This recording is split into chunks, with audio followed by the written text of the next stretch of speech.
السلام علیکم ورحمۃ اللہ تعالی وبرکاتہ۔ ناظرین، میں ہوں احمد بخاری اور آپ دیکھ رہی ہیں میرا یوٹیوب چینل۔ سامعین محترم، حضرت مولانا دوست محمد قریشی رحمۃ اللہ علیہ فرماتے ہیں کہ میں ہندوستان کے ایک مدرسے میں داخلہ لینے کے لیے گیا تو وہاں مدرسے کی طرف سے مجھے تعلیمی داخلہ تو مل گیا لیکن اقامتی داخلہ نہیں ملا۔ اقامتی کا مطلب یہ ہے کہ آپ کو وہاں تعلیم تو مل سکتا ہے لیکن آپ کے لیے کھانے پینے کا، رہائش کا کوئی انتظام نہیں ہے، کوئی گنجائش نہیں ہے۔ تو مولانا دوست محمد قریشی رحمۃ اللہ علیہ فرماتے ہیں کہ میں بڑا پریشان ہوا۔ میں نے کہا کہ اب یہ مسئلے میں کیسے حل کروں گا؟ کھانے پینے کا تو انتظام میں خود نہیں کر سکتا، رہائش کا بھی انتظام نہیں کر سکتا۔ تو قریب میں ایک مسجد تھی، وہاں گیا، وہاں کی خادم سے میں نے بات کی۔ میں نے کہا کہ میں روز آپ کے ساتھ مسجد کی صفائی کیا کروں گا، آپ اس کے بدلے مجھے مسجد کے کسی کونے میں بستر لگانے کی اجازت دیں۔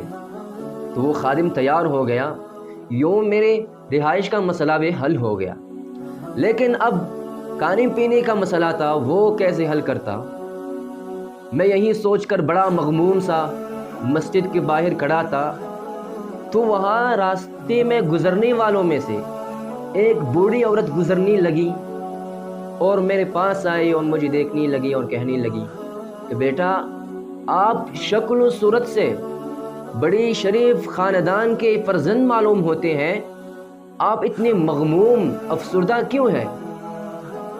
تو میں نے کہا کہ بوڑھی اماں، میں یہاں تعلیم حاصل کرنے کے لیے آیا تھا لیکن یہاں مجھے تعلیمی داخلہ تو مل گیا لیکن یہاں میرے کھانے پینے کا کوئی انتظام نہیں ہو رہا،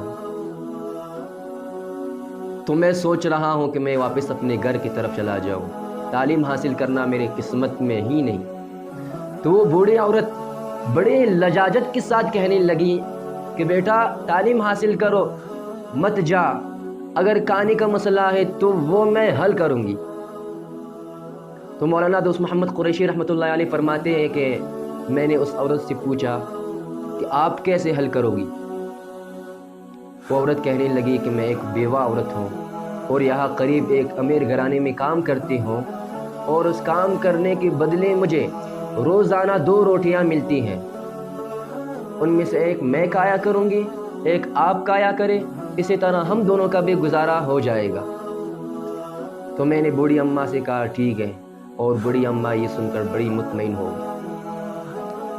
پھر وہ بوڑھی اماں روز میرے لیے کھانا لا کر مسجد کے باہر کھڑی ہوتی تھی، میری منتظر رہتے تھی۔ میں مسجد سے باہر جاتا تو وہ اپنے دوپٹے کے کونے سے نکال کر مجھے روٹی دیا کرتی تھی۔ ایک دن بھی ایسا نہیں گزرا کہ میں پہلے وہاں پہنچ چکا ہوں اور وہ بوڑھی اماں بعد میں آئی ہوں۔ ناظرین اکرام، بات یہاں ختم نہیں ہوتی۔ مولانا دوست محمد قریشی رحمۃ اللہ علیہ فرماتے ہیں کہ وہاں سے تعلیم مکمل کرنے کے بعد میں اپنے گاؤں کی طرف لوٹ آیا۔ وہاں پھر میں نے دین کا کام شروع کیا۔ کچھ سالوں بعد اللہ تبارک و تعالیٰ نے مجھے حج کرنے کی توفیق عطا فرمائی۔ میں حج کرنے کے لیے بیت اللہ شریف چلا گیا۔ وہاں حج کے ایام میں ایک رات خواب میں کیا دیکھتا ہوں کہ ایک خوبصورت سا چمکتا دمکتا تخت جس پہ ہیرے اور جواہرات جڑی ہوئی ہیں، اس تخت پہ ایک ریشمی لباس میں ملبوس حسین عورت بیٹھی ہوئی ہے۔ میں نے قریب جا کر دیکھا، یہ وہی عورت تھی، وہی بوڑھی عورت جس نے میری مدد کی تھی۔ میں نے سلام عرض کیا، اس بوڑھی اماں نے مجھے سلام کا جواب دیا۔ پھر میں نے پوچھا کہ آپ کو یہ مقام اور مرتبہ کیسی ملا؟ تو وہ عورت کہنے لگی کہ یہ اسے ایک روٹی کی برکت ہے۔ جب مجھے حساب کتاب کے لیے لائی جا رہی تھی تو اللہ پاک نے فرشتوں سے کہا کہ اس نے میرے مہمان کی مدد کی ہے، اس کا حساب لیتے ہوئے مجھے شرم آتی ہے، اس کو ویسے ہی مقام عطا فرما۔ سبحان اللہ۔ سامعین محترم، اس سے ہمیں کیا سبق ملتا ہے؟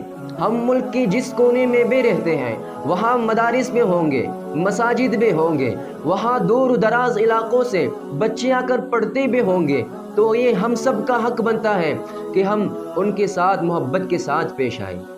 ہمیں ان کے ساتھ تعاون کرنے کی ضرورت ہے، ہمیں ان کے ساتھ اچھی رویے کے ساتھ پیش آنے کی ضرورت ہے۔ اللہ پاک ہم سب کو اہل مدارس سے محبت کرنے کی توفیق عطا فرمائے۔ وما علینا الا البلاغ المبین۔